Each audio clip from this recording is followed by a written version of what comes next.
ঈদ উল ফিতরের ট্রেন যাত্রার দ্বিতীয় দিনে স্বস্তিতে বাড়ি ফিরছেন যাত্রীরা। ভিড় বেড়েছে নারীর টানে বাড়ি ফেরা মানুষের। মঙ্গলবার সকাল থেকে দুপুর পর্যন্ত সব ট্রেনই ছেড়েছে সময় মতো। মেলেনি টিকিট নিয়ে ভোগান্তি বা প্ল্যাটফর্মে হয়রানির অভিযোগ। এদিকে বাস ও লঞ্চ যাত্রায় এখনও ভিড় কম। সামনের দিনগুলোতে চাপ বাড়বে বলছেন সংশ্লিষ্টরা।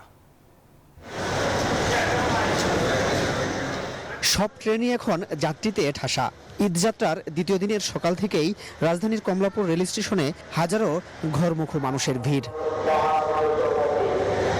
শেষ সময়ের ভোগান্তি কমাতে আগেভাগেই বাড়ির পথ ধরেছেন অনেকে, কেউ বা আটকা পড়েছেন কর্মক্ষেত্রে, তাই পাঠিয়ে দিচ্ছেন পরিবারের সদস্যদের। শেষের দিকে অনেক ঝামেলা হয়, ভিড় হয়, এর জন্য আমরা আগে ছুটি পেয়েছি, এর জন্য বাড়ি চলে যাচ্ছি, যেন কোনো ঝামেলা না হয়। আনন্দ হচ্ছে, অনেকদিন পর বাসায় যাচ্ছি, অনেক ভালো লাগছে। 3 স্তরের চেকিং শেষে প্ল্যাটফর্মে প্রবেশ করছেন যাত্রীরা। সার্বিক ব্যবস্থাপনায় খুশি নারীর টানে বাড়ি ফেরা মানুষ। আগের বার গেছি অনেক কষ্ট হয়েছে, কিন্তু এবার এরকম কষ্ট নাই। প্ল্যাটফর্মে ঢোকার সময় কোনো ঝামেলা নাই, নিশ্চিন্তে বাধাগ্রস্ত ছাড়াই আমরা ঢুকতে পারতেছি। আর এই যাত্রা এবার খুব সুন্দরই হচ্ছে, ভালোই হচ্ছে। সদরঘাট লঞ্চ টার্মিনালে এখনও ঠাসাঠাসি ভিড় নেই। সামনের দিনগুলোতে চাপ বাড়বে বলছেন সংশ্লিষ্টরা। নিরাপত্তায় কঠোর ব্যবস্থা নিয়েছে কোস্টগার্ড।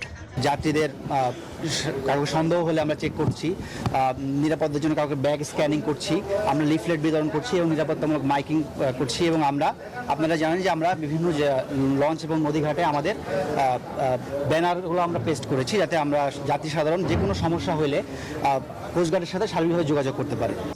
সড়কপথেও বিশেষ নিরাপত্তা নিয়েছে পুলিশ। সংবাদ সম্মেলনে ডিএমপি জানিয়েছে অক্সিলারি ফোর্সের সঙ্গে থাকবে অন্যান্য বাহিনীর সদস্যরাও। ঈদকে সামনে রেখে আমাদের অক্সিলারি ফোর্স দিয়েছে। অক্সিলারি ফোর্সের পাশাপাশি আমাদের ফোর্সেরা কিন্তু ফুড পেট্রোলিং করতেছে প্রত্যেকটা মার্কেটের সামনে, মার্কেট কেন্দ্রিক আর কি। এই মার্কেট কেন্দ্রিক আছে, আমরা চেষ্টা করতেছি আমাদের মতো করে যে সর্বোচ্চ শক্তি প্রয়োগ করে আমরা এটা ঠেকানোর চেষ্টা করছি। বাস টার্মিনালেও এখনও ততটা ভিড় নেই। সংশ্লিষ্টরা বলছেন সামনের দিনগুলোতে যাত্রীর চাপ বাড়বে। মাসুদ সুমন, নিউজ 24, ঢাকা।